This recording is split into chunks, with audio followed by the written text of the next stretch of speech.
समीचीन विकल्पों का सम्यक समाधान। सुनिए मुनि श्री सुप्रभ सागर जी के मुखार विंद से YouTube चैनल सुप्रभ उवाच पर।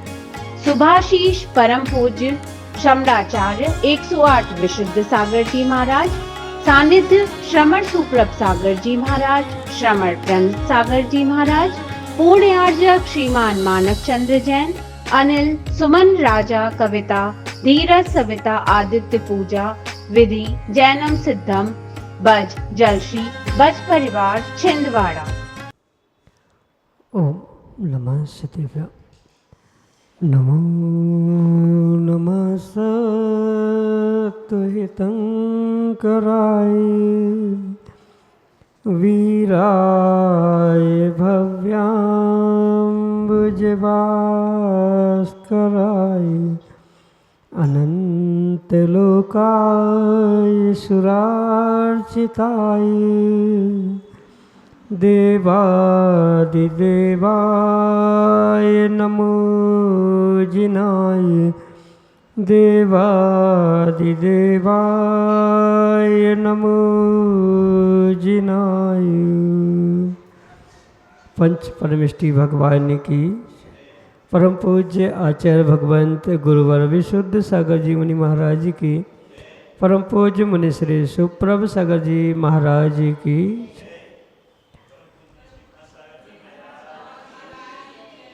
समीचीन विकल्पों का सम्यक समाधान। सम्यक ज्ञान की वह अलौकिक विधा जिसके माध्यम से हम सभी अपने मन में उठते उन अनेकानेक समीचीन विकल्पों का सम्यक रूप से समाधान आगम के परिप्रेक्ष्य में प्राप्त करते हैं, जो सम्यक समाधान निश्चित ही हमारे आत्मकल्याण का पथ प्रशस्त कराने वाला होता है। ऐसे आत्मकल्याण की अनूठी विधा हमें परम पूज्य आचार्य भगवंत गुरुवर विशुद्ध सागर जी महाराज के मंगल सुभाषित से परम पूज्य मुनि श्री सुप्रभ सागर जी महाराज द्वारा प्रतिदिन प्राप्त होती है। तो उससे आप भी जुड़ने का प्रयास करें और अपना समीचीन विकल्प भेजते हुए मुनि श्री से उसका सम्यक समाधान प्राप्त करें। प्रारंभ करते हैं आज का सम्यक समाधान। और आज के पहले विकल्प के लिए आष्टा मध्य प्रदेश से डॉक्टर मगन जैन, श्रीमती चंदा जैन महाराज श्री के श्री चरणों में कोटि कोटि नमोस्तु निवेदित करते हुए अपना समीचीन प्रश्न कर रहे हैं कि महाराज जी, जैन सिद्धांत की अपेक्षा पदार्थों की सत्ता, महासत्ता और अवंतर सत्ता को कैसे समझें। कृपया हमारे समीचीन विकल्प का सम्यक समाधान करते हुए सरल ढंग से समझाने की कृपा करें। नमोस्तु महाराज जी, नमोस्तु। ओम नमः सिद्धम। परम पूज्य आचार्य भगवान गुरुवर विशुद्ध सागर जी महाराज की, परम पूज्य मुनि श्री सुप्रभ सागर जी महाराज की। जो द्रव्य की सतरूप सत्ता है उसे ही आगम में आचार्य भगवंतों ने दो प्रकार से समझाने का प्रयास किया।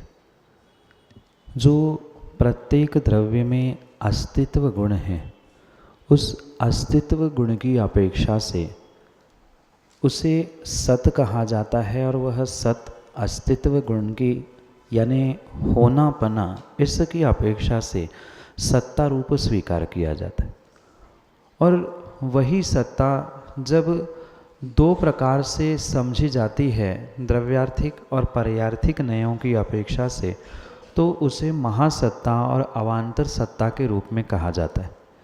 जो द्रव्य सामान्य रूप से अपने द्रव्यत्व शक्ति से युक्त त्रैकालिक समय में होता था, होता है और होता रहेगा, ऐसे उस द्रव्य की सामान्य सत्ता को ही महासत्ता के रूप में स्वीकार किया जाता है। और वही जब किसी पर्याय की अपेक्षा से कुछ समय काल अवधि के निमित्त से ग्रहण की जाती है, उसी सत्ता को मतलब महासत्ता की पर्यार्थिक दृष्टि से, पर्यार्थिक नय की अपेक्षा से जब कथन करने की विवक्षा होती है, वहाँ पर उसे अवान्तर सत्ता के रूप में स्वीकार किया जाता है। अगर सामान्य दृष्टांतों के माध्यम से इसे समझा जाए तो ये बहुत सहज हो जाएगा। जैसे जीव जीव जीव सभी पर्यायों में जीव द्रव्य का जो अस्तित्व है, चाहे तिर्यंच, नरक, मनुष्य या देव, इन चारों गतियों में जो जीवत्व से युक्त जीव द्रव्य की सत्ता है, अस्तित्व है, वह सभी में समान रूप से होने के कारण से उसे महासत्ता कहा जाता है। सभी अवस्थाओं में जीवत्व की अपेक्षा से जीव समान ही है, एक जैसा ही है, इसलिए वह महान रूप से एक जैसी स्वीकार करने से महासत्ता कही जाती है। और वही महासत्ता जब एक एक पर्यायों की अपेक्षा से ग्रहण की जाती है, वही जीवत्व महासत्ता रूप जो है, वही जब मनुष्य पर्याय में पहुँचेगा या मनुष्य पर्याय को प्राप्त करेगा तो मनुष्यत्व की अपेक्षा से वह अवान्तर सत्ता रूप स्वीकार किया जाएगा। और मात्र किसी एक जीव द्रव्य में नहीं, अपितु सभी द्रव्यों में ये महासत्ता और अवान्तर सत्ता के रूप में स्वीकार की जाती है। अस्तित्व को, होना पने को सत्ता कहा। वही द्रव्यार्थिक नय की अपेक्षा से चूँकि सभी अवस्थाओं में सामान्य रूप से होती ही है, वह महासत्ता रूप। और जब किन्हीं विशेष पर्याय, किन्हीं विशेष अवस्था रूप उसको ग्रहण किया जाता है तो वही अवान्तर सत्ता के रूप में कहा जाता है। यही आपके लिए सम्यक समझ। मंगलनगर इंदौर मध्य प्रदेश से आज़ाद कुमार साहब महाराज श्री के चरणों में बारंबार नमोस्तु निवेदित करते हुए अपना प्रश्न कर रहे हैं कि महाराज जी, भगवान महावीर स्वामी के मोक्ष जानने के बाद शाम को केवल गौतम स्वामी को केवल ज्ञान हुआ, जबकि अनुबद्ध केवली को तो भगवान के मोक्ष जानने के तुरंत बाद केवल ज्ञान हो जाना चाहिए था, तो ऐसा क्यों? हमारे समीचीन विकल्प का सम्यक समाधान करने की कृपा करें। नमोस्तु महाराज जी, नमोस्तु। अनबद्ध केवली का अर्थ तुरंत दूसरे समय में ही केवल ज्ञान प्राप्त करना नहीं, अपितु जो केवल ज्ञान की श्रृंखला चल रही है उसमें एक भी दिन का विरह काल नहीं होना, ये अनबद्ध केवली का लक्षण स्वीकार किया जाता है। और इसी परिप्रेक्ष्य में भगवान महावीर स्वामी और गौतम गणधर आदि के निमित्त से जो ये व्यवस्था कही जा रही है उसे भी उसी प्रकार से समझना होगा। चाहे गौतम स्वामी के उपरांत जो अनबद्ध केवलियों की श्रृंखला भी प्राप्त होती है, वहाँ जब सुबह के समय में किसी का निर्वाण हो जाता है, उसी दिन शाम के समय में उनको केवल ज्ञान प्राप्त होते हुए वह जो श्रृंखला थी वह अविरल रूप से दूसरे दिन भी आगे बढ़ती है। इसका तात्पर्य ये नहीं है कि 5 मिनट पहले किसी को निर्वाण हुआ, तुरंत दूसरे केवली को अगले समय में ही केवल ज्ञान हो। ये कोई अनबद्धता मिनटों की, सेकंडों की नहीं है, समय की नहीं है, अपितु कोई भी दिन अंतराल के रूप में, विरह काल के रूप में वहाँ व्यतीत नहीं होता। जहाँ सुबह केवल ज्ञान का सूर्य अस्त होता है, निर्वाण होते ही तुरंत ही शाम को कोई न कोई उस केवल ज्ञान की सत्ता या केवल ज्ञान रूपी सूर्य को धारण करते हुए केवल ज्ञान से लोकालोक को जानते हुए सभी को प्रकाशित करता है। ये वहाँ पर अभिप्राय है। अनबद्ध का अर्थ पुनः ध्यान रखें कि मिनटों का, सेकेंडों का वहाँ कोई गणित नहीं है। एक दिन में सुबह शाम वह 6 घंटे 12 घंटे आदि का समय हो सकता है। यहाँ विरह काल से मतलब या अंतराल काल से मतलब कोई दिन का काल शेष वहाँ नहीं रहता। सुबह और शाम इतना ही उसमें काल का अंतर या विरह काल के रूप में, व्यवस्था के रूप में स्वीकार किया जाता है। अन्य किसी भी प्रकार से उसे अनबद्ध मिनटों में, सेकेंडों में ना समझे। एक दिन में ही एक का समाप्त होते हुए दूसरा प्राप्त कर लेता है, अगले दिन का समय गैप वहाँ नहीं रहता। इसी उद्देश्य से वहाँ अनबद्ध केवली आदि की व्यवस्था आगे में कही है। यही आपके लिए सम्यक समाधान। उदयनगर इंदौर मध्य प्रदेश से सचिन मोदी महाराज श्री के चरणों में बारंबार नमोस्तु करते हुए अपना समीचीन प्रश्न कर रहे हैं कि महाराज जी, जन्म राशि के अनुसार हम अपने तीर्थंकर को कैसे चिन्हित कर सकते हैं और इसके पीछे क्या तर्क है? हमारे समीचीन विकल्प का सम्यक समाधान करने की कृपा करें। नमोस्तु महाराज जी, नमोस्तु। तीर्थंकर भगवान और किसी श्रावक जो तीर्थंकर भगवान आदि की प्रतिमा को विराजमान कर रहे हैं, उनको विराजित करते हुए जो राशि का गणित या उनको मिलान करने की व्यवस्था है, उसके पीछे मात्र इतना ही तर्क है कि जो ये उन राशियों में व्यवस्थित होने वाले तीर्थंकरों के नामों से ही जो उनकी भी राशि होती है, ये कुछ गणित ज्योतिष विद्या में कहा जाता है, कुछ राशियों की मित्र राशि होती है, शत्रु राशियाँ होती है। तो जहाँ मित्र राशि के अनुसार कार्य होता है वह कार्य फलदायी होता है। जिनकी शत्रु राशि है या परस्पर में नहीं मिलने वाला कार्य होता है, उन्होंने अगर मैत्री कर ली तो कहीं ना कहीं टूटेगी या कुछ विपरीतता वहाँ प्रदर्शित होती है।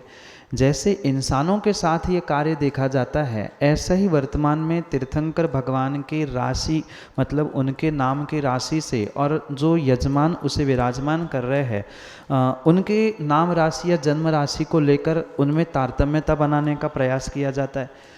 जबकि मेरे हिसाब से ठीक है, आगम में है, व्यवस्था रूप है, पर अगर हम त्रैकालिकता को देखें और आगम की वास्तविक व्यवस्था को देखें तो ये बहुत बड़ा मायने रखने वाली व्यवस्था नहीं है। ज्योतिष है वह विद्या आगम में लिखी है, व्यवस्थाएं होनी चाहिए, पर सब कुछ ज्योतिष से ही हो ये ज़रूरी नहीं है। और तीर्थंकर भगवान को विराजमान करते हुए उनके गुण, उनकी राशि ये देखने से फल मिलता होगा, पर फिर भी अगर माना कि हमें कोई तीर्थंकर भगवान की पूजा करनी या हमें कोई इष्ट लग रहा है और हमें वह विराजमान करने की इच्छा है, तो हम सबसे पहले अपनी इच्छा शक्ति और विश्वास श्रद्धा के साथ ही कार्य करें। ये सब कुछ निमित्त नैमित्तिक संबंधों से उचित है। अगर हमारी तीव्र श्रद्धा और विश्वास किसी तीर्थंकर भगवान पे है और उनकी आप पूजा कर रहे हो, तो ये ध्यान रखना उससे कोई भी विपरीत फल आपको मिलने वाला नहीं है। हाँ, ये हो सकता है कि जिनसे आपकी मित्र राशि उन तीर्थंकर भगवान से बन रही है उसका आपको कुछ विशेष फल मिलेगा, विशेष प्रभाव भी होगा, पर अगर नहीं करते हैं तो कोई उससे निगेटिविटी या कोई घाटा, कोई नुकसान आपके जीवन में बिल्कुल भी होने वाला नहीं है। जहाँ हमारे भाव प्रशस्त हो वही हमें वह कार्य करना चाहिए। करोगे, देखोगे तो अच्छा है, पर माना कि कई बार ऐसा होता है कि वह प्रतिमाएं नहीं मिल पाती या वह भगवान वहाँ विराजमान नहीं हो पाते या हमें जिनकी आराधना करनी है मंदिर में है ही नहीं, तो ऐसे समय में क्या हम पूजा करना छोड़ दे, विराजमान ही ना करें? जब तब हम कॉम्प्रोमाइज़ करते हुए चलो घर के किसी दूसरे व्यक्ति के नाम से देख लो और किसी सदस्य से देख लो, तो फिर कहीं ना कहीं कॉम्प्रोमाइज़ करना ही है। तो हम भावों की विशुद्धि के साथ और प्रबल श्रद्धान के साथ अगर कार्य करेंगे और भगवान विराजमान करेंगे तो मेरे हिसाब से तो 24 तीर्थंकर भगवान में किसी में कोई कमी नहीं है। हम अधिक लोभ के चक्कर में अपना वर्तमान का घाटा ना करते हुए जो हमें सहजता से उपलब्ध हो रहा है, प्राप्त हो रहा है, उसके साथ ही पूजन पाठ विराजमान आदि करने का पुरुषार्थ करें। यही आपके लिए सम्यक समाधान। संवत्सरण मंदिर, इंदौर, मध्य प्रदेश से रजनी दीदी अगले समीचीन विकल्प के लिए। मैं ये जानना चाह रही हूँ कि जैसे अभी वो प्रश्न आया था कि अपनी जन्म राशि को देखकर तीर्थंकर प्रतिमा विराजमान करवाना चाहिए। तो मेरा प्रश्न ये है कि यदि हम शुभ काम करते हैं और तीर्थंकर जैसी प्रतिमा को विराजमान कर रहे हैं तो उसका फल तो शुभ ही आना चाहिए, तो राशि का फल उस पर पड़ेगा क्या? अभी के समाधान का अभिप्राय लगभग यही था कि ये निमित्त नैमित्तिक संबंध की अपेक्षा से कुछ तो प्रभाव राशि आदि करते तो है, पर जैसे मैं यही समझाना चाहता था कि भावों की विशुद्धि के साथ हम किन्हीं भी तीर्थंकर भगवंतों की भक्ति क्यों ना करें, उससे किसी भी प्रकार से कोई पाप या घाटा होने वाला है ही नहीं। ये सत्य है, क्योंकि ज्योतिष, ग्रह, नक्षत्र, राशि आदि का व्यक्ति के भावों पे, क्रियाओं पे कोई ना कोई निमित्त नैमित्तिक संबंध होता है। तो निमित्त नैमित्तिक संबंध से हम और पॉजिटिव हो सकते हैं और बेनिफिट हमें मिल सकता है। घाटा किसी भी प्रकार से होने वाला नहीं है। जिनकी नाम राशि, जन्म राशि तीर्थंकर भगवान के राशि से नहीं भी मिल रही है, फिर भी उन्होंने विराजमान किए हैं, उसका पूजन पाठ कर रहा है, आराधना कर रहा है, तो उसके लिए किसी भी प्रकार से कोई पाप लगने वाला नहीं है। ये स्पष्ट समझना, क्योंकि शुभ क्रिया है, पुण्यवर्धिनी क्रिया है, भावों की विशुद्धि मायने रखती। पर माना कि कई बार यही होता है कि आपने या किसी व्यक्ति ने विराजमान की, और बहुत सारे आजकल ज्ञानी हो चुके हैं, छोटे छोटे बच्चे भी ज्योतिष जानने लग गए हैं यूट्यूब के माध्यम से, तो वे आकर फिर दिमाग में कीड़ा डाल देते, अरे आपने ये कैसे कर लिया, आपके लिए तो ये अच्छा नहीं था, ये अच्छा था। और जैसे ही फिर विकल्प उत्पन्न होता है, बने बनाए अच्छे काम भी व्यक्ति के अपने विकल्पों के कारण बिगड़ते हैं, ना कि भगवान को आपने दूसरे राशि के नाम से रखा था इसलिए बिल्कुल भी नहीं बिगड़ते। इसलिए मैं पुनः कह रहा हूँ कि भावों की विशुद्धि के साथ अगर आप किन्हीं भी तीर्थंकर भगवान की प्रतिमा विराजमान करें या उनकी पूजन करें, उसमें किसी भी प्रकार से आपको पाप, घाटा, नुकसान, धोखा कुछ भी मिलने वाला नहीं है। ये ज़रूर सत्य है कि विशेषता अगर और प्राप्त करनी है तो जितना देखो उतनी सूक्ष्मता से, फिर तीर्थंकर की ही जन्म राशि नहीं, विराजमान करने वाली की नहीं, नगर की भी राशि देखी जाती है, नगर के साथ उपनगर की भी राशि देखी जाती है, किस समय किस नक्षत्र मुहूर्त में रखा जाता है वो भी देखा जाता है। जितना देखोगे जो सूक्ष्म ज्योतिष उतना सूक्ष्म है, पर नहीं देखो भावों की विशुद्धि और श्रद्धान की मजबूती के साथ आप किन्हीं भी तीर्थंकर भगवंत की भक्ति कर लेना, उससे कोई घाटा, नुकसान, पाप लगने वाला है ही नहीं है। यही आपके लिए सम्यक समझ। अपूर्व मोदी मेहरौनी उत्तर प्रदेश से अगले समीचीन विकल्प के साथ हमारे सामने। महाराज जी नमोस्तु। महाराज जी आत्मविश्वास कैसे बढ़ाएं? आत्मविश्वास किसी दवाई, औषधि या बाहर के साधनों से प्राप्त नहीं होता। उस आत्मविश्वास के लिए, सेल्फ कॉन्फिडेंस के लिए कहीं ना कहीं हमें ये बोध होने की आवश्यकता है कि इस संसार में सर्वश्रेष्ठ अगर कोई है तो मैं हूँ। और जिस दिन जिस समय हमें ये विश्वास होगा कि मैं कुछ हूँ और मैं कुछ कर सकता हूँ, तो अपने आप उस आत्मविश्वास की ओर आगे बढ़ सकते। कहने का तात्पर्य, कहने का मतलब ये है कि व्यक्ति हमेशा ही दूसरों के माध्यम से आत्मविश्वास प्राप्त करना चाहता है।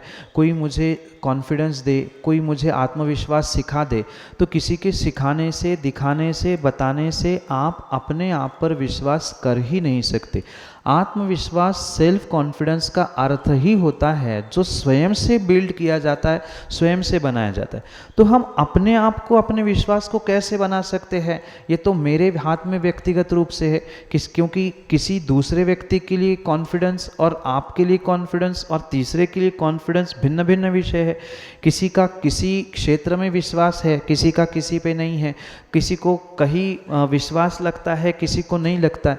तो इन सभी बातों को समझते हुए हमारी सिचुएशन क्या है, हम कहाँ पर है, हमारा ड्रॉबैक क्या है, मतलब हमारी कमियाँ क्या है, ये सबसे पहले खोजने की आवश्यकता है।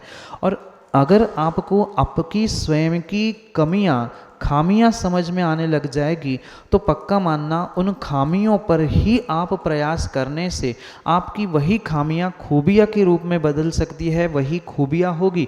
और जैसे ही आपको कहीं उन खूबियों के माध्यम से सफलता मिलेगी, सक्सेस मिलेगा, आप अपने आप में ही एक कॉन्फिडेंस प्राप्त कर सकते हैं, या विश्वास आपको होगा कि नहीं, कुछ ना कुछ मैं कर सकता हूँ, कुछ ना कुछ मुझे करना भी चाहिए। और ये भी जीवन में हमेशा ध्यान रखना कि अगर हम संघर्षों से या स्ट्रगल से डरते हुए पीछे होते रहेंगे, क्या होगा, कैसे होगा, क्यों होगा, ये सोचकर अगर कुछ भी कार्य करेंगे तो वहाँ आप कभी भी सफल हो नहीं सकते। ये सोच लो होगा क्या, ज़्यादा से ज़्यादा फेल हो जाऊंगा, ज़्यादा से ज़्यादा फेल्यूर मिल जाएगा, असफल हो जाएगा, इससे अधिक तो कुछ होगा ही नहीं। ये सोचकर आप हर कदम रखने का प्रयास कर लेना, और धीरे धीरे ऐसा सोचते सोचते ही एक दिन अपने आप में व्यक्ति उस आत्मविश्वास से भर सकता है। पर जब तक हम ये सोचते रहेंगे कि क्यों, क्या, कब, कैसे, तब तक कोई कार्य नहीं होगा। जो होगा सो देखा जाएगा, होगा सो ठीक और नहीं होगा सो ठीक। ये सोचकर हर कार्य में आगे बढ़ने का प्रयास करो नियम से, सफलता के साथ। धीरे धीरे आप अपने आप में इस प्रकार से सेल्फ कॉन्फिडेंट हो जाओगे कि आपको किसी दूसरे से पूछने कहने की आवश्यकता नहीं है। अभी तो आपका ही कॉन्फिडेंस देखकर दुनिया उदाहरण देखी कि देखो इसने इतना स्ट्रगल किया, इतनी मेहनत की, और इस व्यक्ति ने इस प्रकार से अपने आत्मविश्वास से सब कुछ कर लिया। जैसे एक छोटा सा बालक चलने से पहले कई बार विचार करता है कि मैं कैसे चलूँ। अगर सोचता रहा तो कभी चल नहीं सकता। आपने भी जीवन में कभी साइकिल गाड़ी चलाना सीखी होगी। जब तक 2-4 बार आप गिरोगे नहीं, हाथ पैर मुंह टूटेगा नहीं, तब तक कभी भी व्यक्ति गाड़ी साइकिल चलाना नहीं सीखता। जैसे उसे प्रैक्टिस से आपने प्राप्त किया है, बिल्कुल ऐसे ही आपको सेल्फ कॉन्फिडेंस, आत्मविश्वास भी गिरते पड़ते उठते खड़े होकर ही अपने स्वयं के पुरुषार्थ मेहनत से ही करना होगा। इसके लिए सबसे पहले जो एक भीतर डर बैठा है, भय बैठा है कि क्या होगा, इस भय को हमें हटाना होगा। जो होगा मुझे स्वीकार है, अच्छा होगा सो मेरा है और बुरा होगा सो मेरा है। ये विश्वास अपने आप पर हम अभ्यास से बनाते रहे और उसके लिए पुनः पुनः हम जो हमारे लिए अच्छे निमित्त है, जैसे गुरु है, प्रभु है, उनके पास पहुंचते जाए, उनके समीप पहुंचकर उनसे बहुत सारी ऊर्जा ग्रहण करें और ऊर्जा के ही नहीं अपितु उनसे मार्गदर्शन भी समय समय पे प्राप्त करें कि इस कार्य में मेरा कॉन्फिडेंस लूज हो रहा है, अब मैं क्या करूं, ये सिचुएशन आ जाएगी तो क्या करूं, मैं जीतूंगा तो क्या करूं, हारूंगा तो क्या करूं। ऐसे समय समय पर मार्गदर्शन गुरुओं से प्राप्त करने से धीरे धीरे आपको अभ्यास हो जाएगा और गिरते पड़ते उठते हुए ही आप अपने भीतर उस आत्मविश्वास और सेल्फ कॉन्फिडेंस के साथ बहुत कुछ अचीव कर सकते हैं। पर पुनः ये बात ध्यान रखना, क्या होगा कैसे होगा ये सोचने की जगह जो भीतर बैठा हुआ डर है उसे निकालकर जो होगा अच्छे के लिए होगा, जो हो रहा है अच्छे के लिए हो रहा है, ये सूत्र हमेशा याद रख लेना और अपने गुरु पर विश्वास रखते हुए हर कदम बढ़ते रहना। नियम से सब आपका जो आत्मविश्वास बहुत सारों का कमज़ोर होते हुए देखा जाता है वह धीरे धीरे बढ़ने की संभावना है। यही आपके लिए सम्यक समझ। समीचीन विकल्पों का सम्यक समाधान सुनिए मुनि श्री सुप्रभ सागर जी के मुखार विंद से YouTube चैनल सुप्रभ उवाच पर। सुभाशीष परम पूज्य श्रमणाचार्य 108 विशुद्ध सागर जी महाराज, सानिध्य श्रमण सुप्रभ सागर जी महाराज, श्रमण प्रणत सागर जी महाराज, पूर्ण आर्जक श्रीमान मानक चंद्र जैन, अनिल सुमन राजा कविता, धीरज सविता आदित्य पूजा विधि, जैनम सिद्धम, बज जलश्री, बज परिवार छिंदवाड़ा।